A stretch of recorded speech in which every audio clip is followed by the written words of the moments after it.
Bienvenidos al estudio Aire y Cosmos, donde hoy tenemos el honor de recibir al general Nicolás Richoux. Buenos días, Xavier. Teitelman, excomandante de la séptima brigada blindada. Tenías la mitad de los tanques franceses bajo tu mando. ¿Cuántos eran? Aproximadamente unos 100 tanques, Leclerc, así es. 100, hay 200 en el ejército francés entonces, repartidos en dos brigadas pesadas. Solo hay dos brigadas pesadas, la 2 y la 7. La 2 está en Estrasburgo y la 7 en Besançon. Tuve el honor de comandar la séptima brigada blindada. Bueno, te voy a molestar. Vamos a hablar del tanque. ¿Todavía hay futuro para el tanque de batalla, considerando lo que vemos en Ucrania? Mi primera pregunta es, ¿cuáles eran los equilibrios que teníamos antes de la guerra y cómo la desproporción a favor de Rusia no fue suficiente para ganar la guerra? El tanque no es el arma definitiva. No, el tanque no lo es. El arma absoluta, nunca lo ha sido. Y por lo tanto lo es aún menos hoy en día, donde estamos en una línea de frente con trincheras. El tanque es un arma muy interesante porque está fuertemente blindado, es rápido y tiene un gran poder de fuego, así que es un arma para romper líneas. Pero en el momento en que estamos en líneas de frente estáticas, el tanque es vulnerable.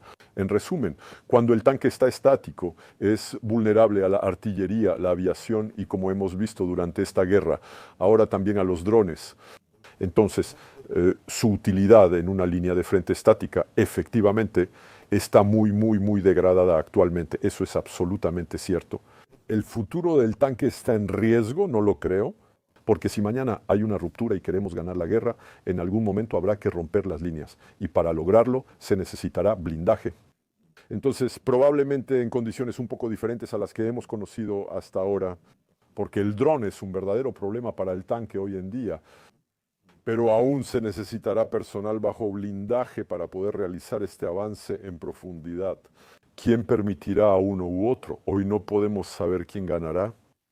Entonces, el tanque probablemente todavía tiene una utilidad, pero podemos volver a hablar de eso. De hecho, será necesario revisar su modo de uso de manera estricta en los meses y los años que vienen. Ok, entonces, claro, hay que evolucionar. Estamos en una batalla de trincheras que agota la capacidad del tanque, pero también lo vimos, por ejemplo, en la zona de Kursk. Vimos que el tanque se usaba en llanuras abiertas donde había movimiento. Aún así, permitió a los ucranianos tomar 1.200 kilómetros cuadrados en apenas unas semanas.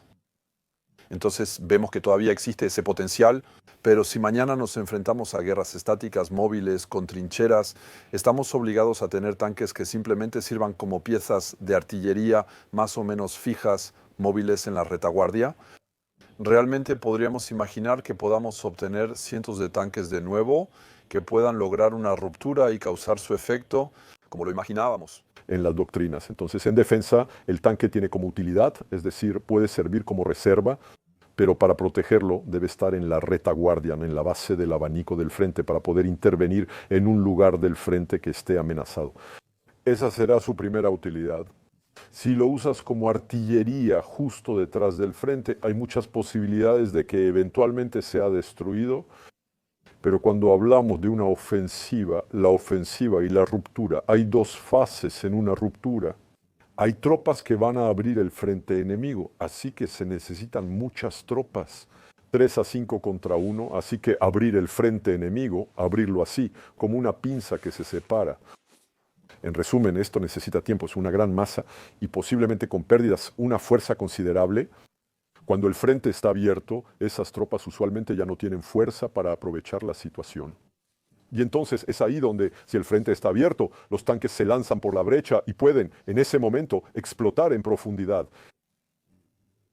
Si envías un tanque a una línea de frente fuertemente fortificada, con barreras de campo, minas, etc., varias líneas en profundidad de trincheras necesariamente te van a destruir.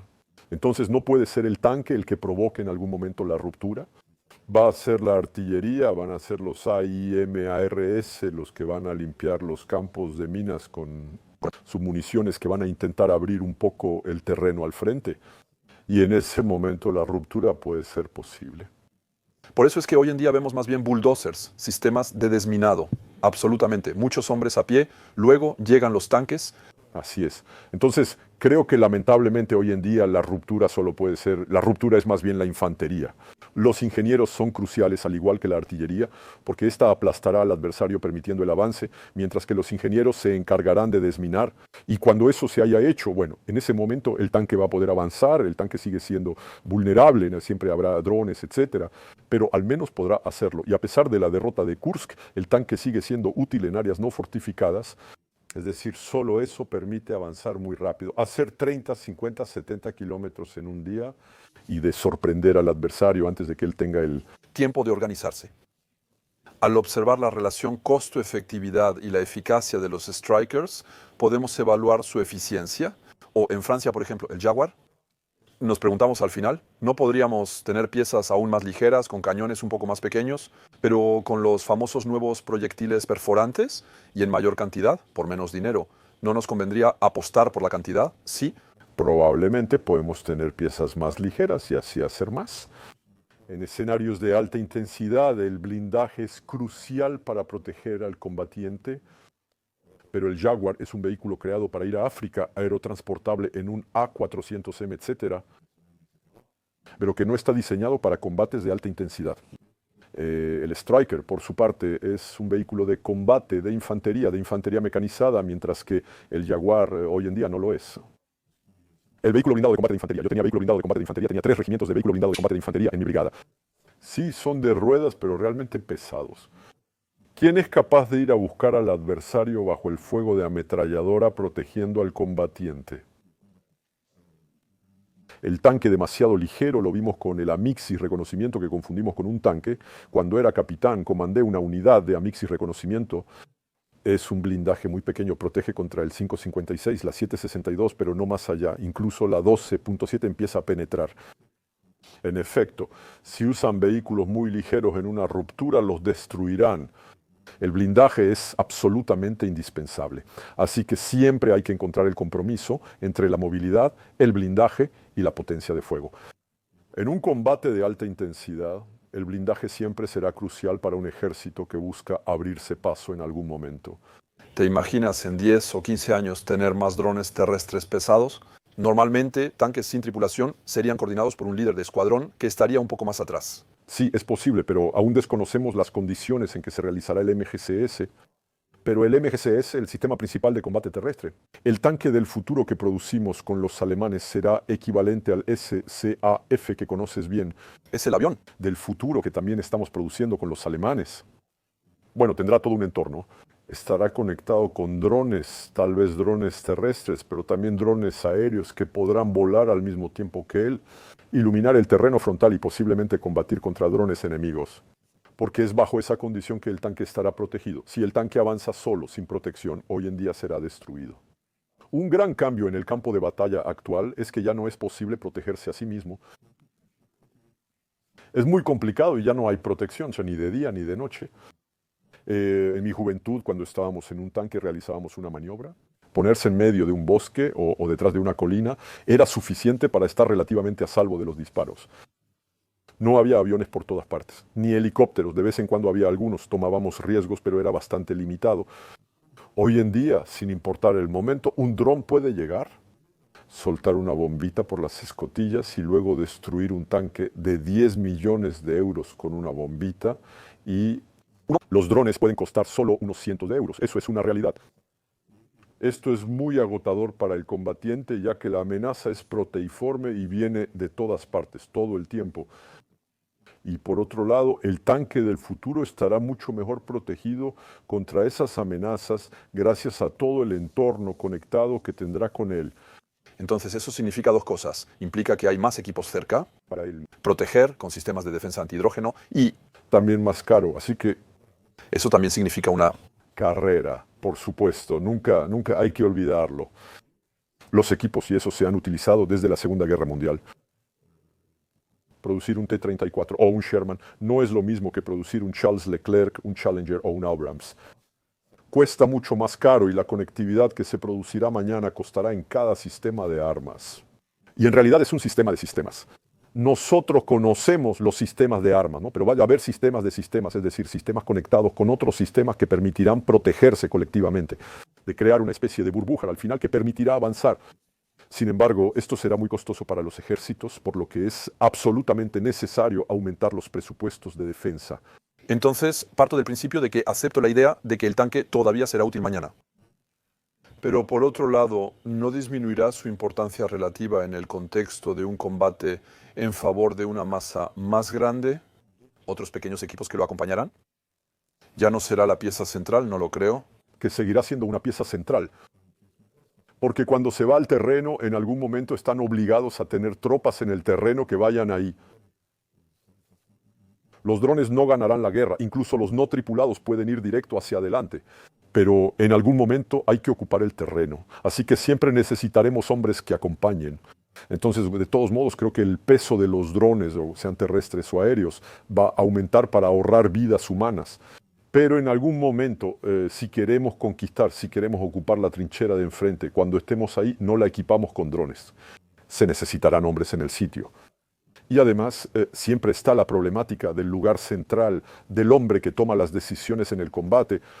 Es decir, no se puede confiar el combate a los drones. Ese es el problema ético, lo que llamamos sistemas de armas letales autónomas. Los sistemas de armas letales autónomas podrían decidir y discriminar por sí mismos cuál es el objetivo. Y eso es algo que probablemente nuestros adversarios están dispuestos a hacer, pero no nosotros, occidentales, porque eso plantea un problema ético muy grave. ¿Cómo se distingue a una mamá en una ciudad con su carriola y a un combatiente?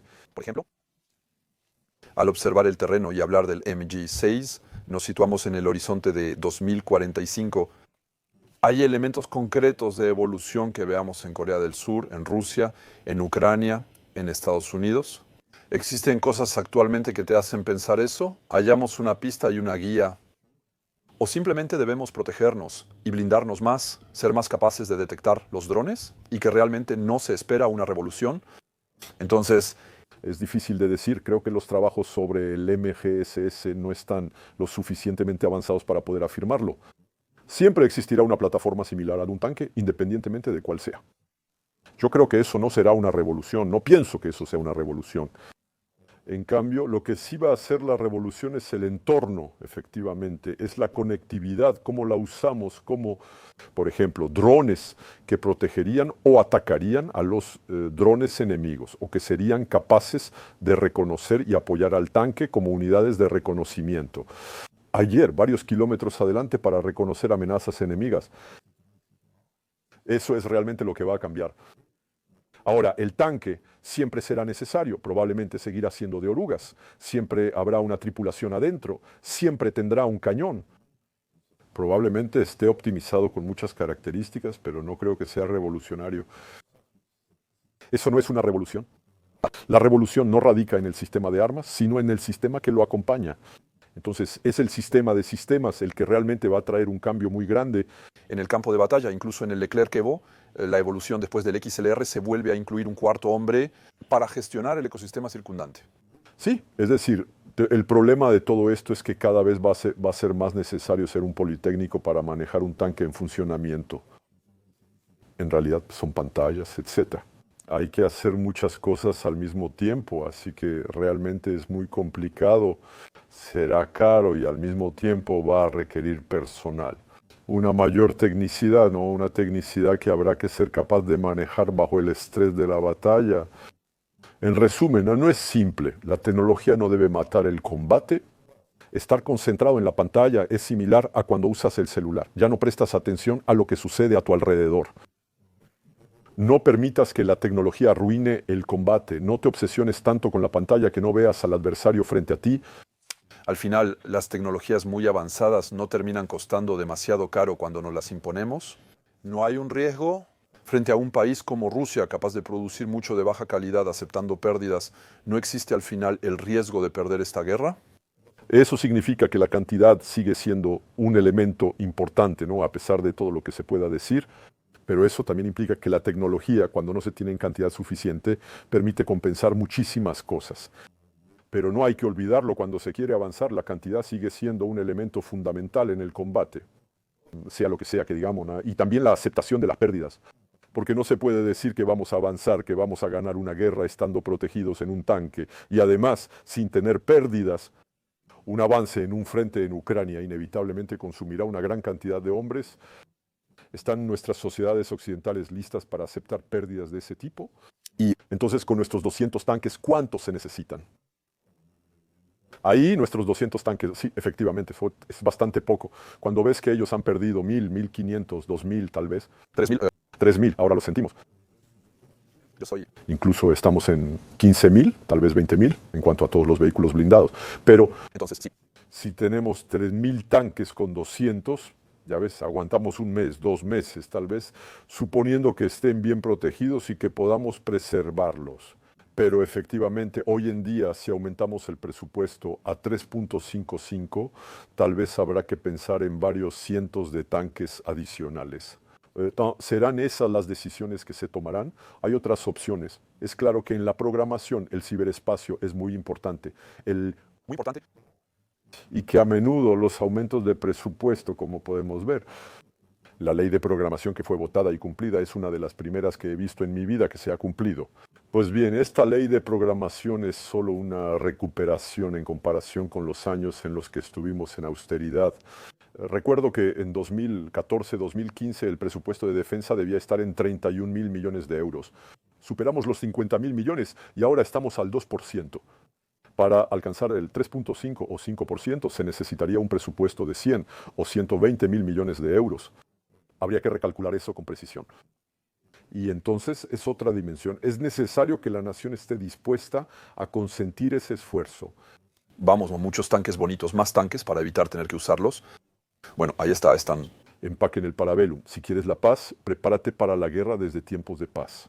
Porque cuando se construye un aparato militar, ¿es un proyecto a 10 o 20 años? No es. Yo decido crear y ya está hecho mañana en la mañana, porque primero hay que producir en masa. Eso es muy complicado. Además, se necesitan hombres para servir. Por ejemplo, para tener 800 o 1000 tanques, se deben crear regimientos de tanques. Se necesita una pirámide de rangos, ¿de dónde vienen? Se necesitan oficiales, 15 años, 20 años para formar a un oficial, etc. Varios años para formar a un suboficial, a los técnicos, y todo eso requiere años. Para recrear el ejército mencionado, más robusto y con más efectivos, el ejército francés deberá empezar a invertir en ello desde ahora, quizás 20 años. Tengo una pregunta fuera de tema sobre el Imperio Romano. ¿Tenían el equivalente al carro de combate en esa época? Ah, sí, es la legión.